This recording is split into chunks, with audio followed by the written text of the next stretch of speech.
Most people assume that women in plain religious communities live identical lives behind their prayer caps and modest dresses. But the reality reveals two dramatically different female experiences emerging from the same Anabaptist roots, creating surprising contrasts that challenge everything outsiders think they know about traditional religious women.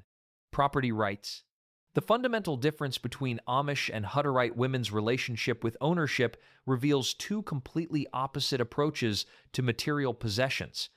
Amish communities maintain private property ownership where individual families own their homes, farms, and personal belongings. An Amish woman can inherit land from her parents, own her own quilting business, and pass down family heirlooms to her daughters through generations. Hutterite colonies operate on a community of goods system based on biblical passages from Acts, where all property belongs to the colony as a whole. A Hutterite woman owns nothing personally. Not her clothes, not her furniture, not even the house where her family lives. Houses are assigned to families based on size, and members don't own their homes. This creates drastically different daily realities. When an Amish woman's husband dies, she may inherit the family farm and make independent decisions about selling or keeping it. When a Hutterite woman becomes widowed, the colony leadership decides her living arrangements and provides for her needs, but she has no personal assets to rely on or control. Clothing colors. Walk into an Amish gathering and then visit a Hutterite colony, and the visual differences in women's clothing immediately stand out. Amish women typically wear darker, plainer colors, including blacks, browns, deep purples, and navy blues. Their dresses follow strict guidelines about solid colors with no patterns or decorative elements whatsoever. Hutterite women often wear dresses with polka dots, stripes, and significantly brighter colors. While both communities value modesty, Hutterite clothing can include vibrant patterns that would be completely forbidden in Amish communities. Schoolgirls in Hutterite colonies wear bonnets that may be of any color, most often matching their dresses. The head covering differences are equally striking. Amish women wear prayer caps, NES, white or black head coverings that vary by community but always remain plain. Hutterite women wear a black tikal, similar to a kerchief, and many include white polka dots as part of the traditional pattern. These differences reflect deeper philosophical approaches to self-expression within religious constraints. Community structure. The living arrangements between these communities create entirely different daily experiences for women. Amish families live in individual homes with private kitchens, where women manage their own household responsibilities and make personal decisions about family meals, cleaning schedules, and daily routines. Each Amish woman controls her own domestic space and determines how her household operates. Hutterite women live in a truly communal system where families share dining halls and teams of women cook meals for the entire colony in large communal kitchens. A central laundry room is shared among all members, with no private laundry rooms. Individual kitchens exist only for basic needs when families receive guests or cannot reach communal facilities. This difference affects every aspect of daily life. An Amish woman might spend her morning baking bread for her family, planning meals according to her husband's preferences, and managing her children's schedules independently. A Hutterite woman reports to assigned communal work teams, follows colony-wide meal schedules, and coordinates her activities with dozens of other families sharing the same facilities. Marriage customs. The path to marriage reveals dramatically different approaches to courtship, choice, and ceremony between these communities. Amish courtship allows for personal choice and relationship development over time. Young people meet at community gatherings, church services, and social events, developing relationships that may last several years before marriage. Historically, Hutterites used an arranged marriage system where marriageable youth were assembled, and the preacher gave each male a choice of 3 females from which to select a wife. If the man didn't want to marry any of the 3 assigned options, he had to wait until the next matching session. This practice changed to personal choice in 1830, following uproar when a young girl refused to marry an older man. Modern Hutterite wedding ceremonies involve elaborate multi-day celebrations spanning 2 weekends, with formal ceremonies including the Ofred Hulba, where the groom publicly asks the bride's parents for consent. When Hutterite couples marry, women always leave their birth colony to live at their husband's colony, receiving a dowry in exchange.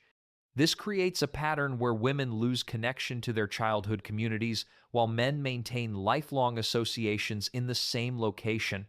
Work roles. The division of labor and work responsibilities reveals striking differences in women's economic participation and recognition. Amish women manage individual households, often run their own businesses, including quilting operations, bakeries, and craft production, and contribute directly to family income through various enterprises. They make independent decisions about business operations and maintain control over their economic contributions. Hutterite women work in assigned communal roles, participating in cooking teams, gardening groups, and collective household management. Individual colony bosses oversee different sectors, including dairy, agriculture, and production, with women typically assigned to domestic and food production roles. Rather than individual recognition, their work contributions become part of collective colony productivity. The technology available for work also differs significantly. While Amish women use traditional hand tools and avoid electricity, they have more control over their work methods and timing.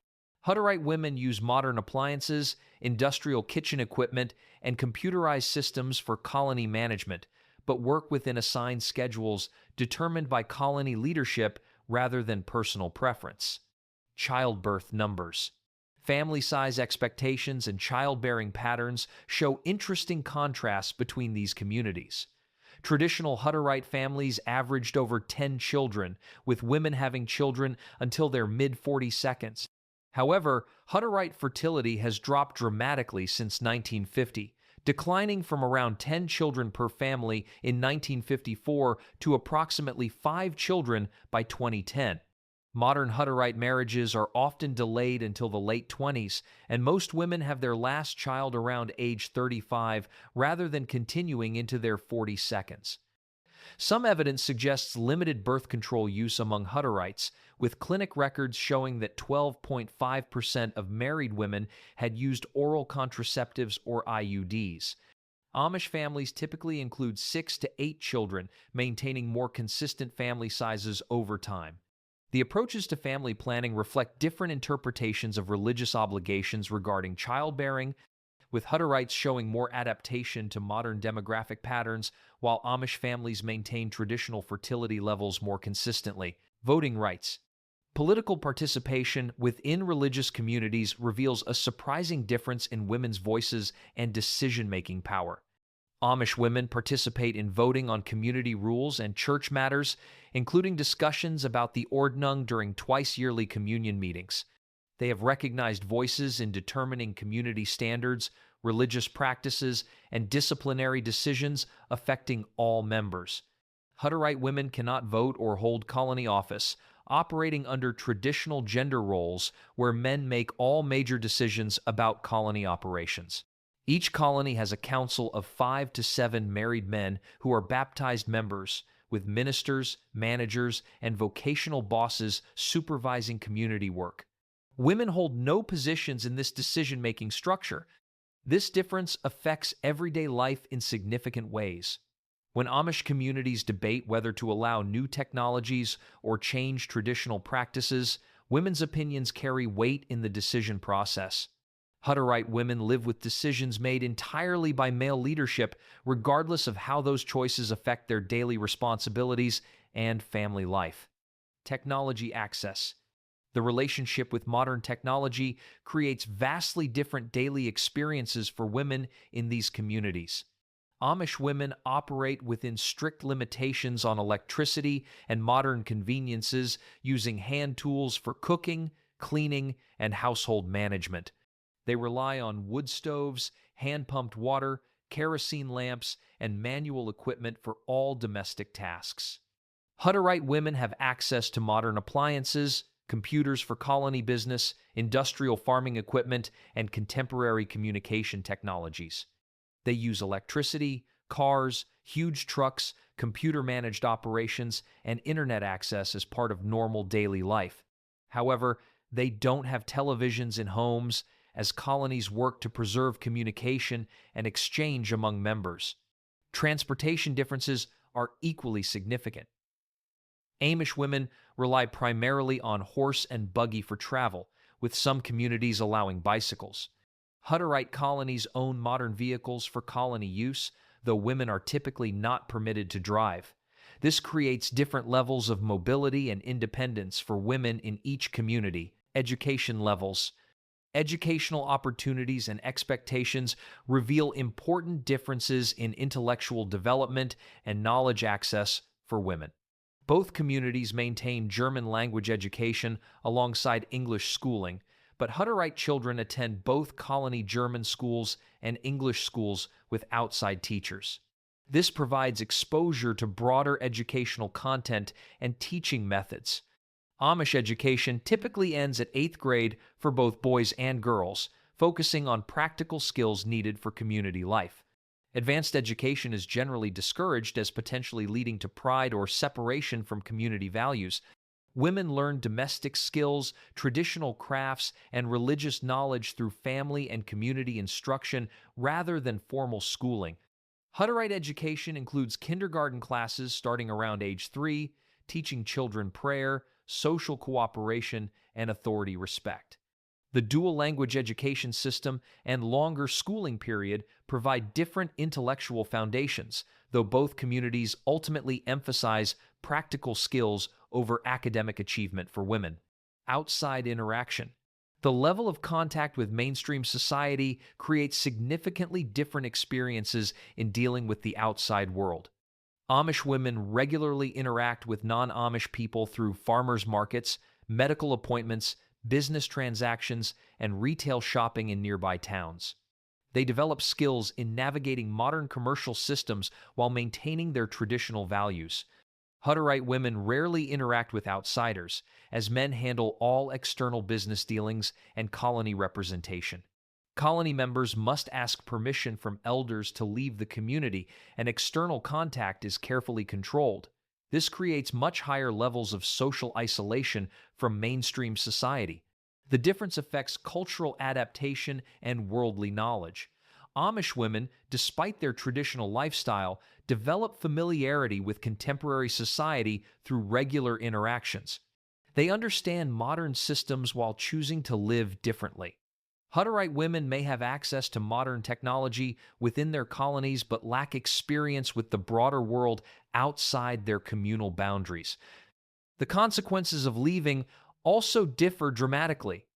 Hutterite women who decide to leave face complete separation from family ties and often struggle to adapt to independent living after a lifetime of communal support. Their isolation from outside society makes departure extremely difficult and often unsuccessful. Medical care. The approach to healthcare and medical decisions reveals significant differences in women's autonomy and access to treatment. Amish women typically make individual healthcare decisions for themselves and their families, choosing when to seek medical attention and which treatments to accept. They may use a combination of traditional remedies and modern medical care, with women often serving as the primary healthcare decision-makers for their households. Many Amish communities allow women to consult with doctors, receive hospital treatment when necessary, and make informed decisions about medical procedures. They might refuse certain treatments based on religious beliefs, but the choice remains with individual families rather than community leaders. Hutterite women operate under colony-wide medical policies determined by male leadership. Healthcare decisions often require approval from colony elders, and women participate in medical choices primarily through consultation rather than independent decision-making. Hutterite colonies may have more systematic approaches to healthcare, with colony leadership coordinating medical care for all members. This difference becomes particularly significant during childbirth and reproductive health decisions. Amish women might choose between home births with midwives or hospital deliveries based on personal preference and circumstances. Hutterite women's birthing decisions typically align with colony policies and available resources within their communal healthcare system, with less individual choice in medical approaches. The financial aspects also differ significantly. Amish families manage their own medical expenses, often through community aid funds and mutual support systems. Hutterite colonies handle medical costs collectively, removing individual financial concerns but also limiting personal control over healthcare spending and treatment choices.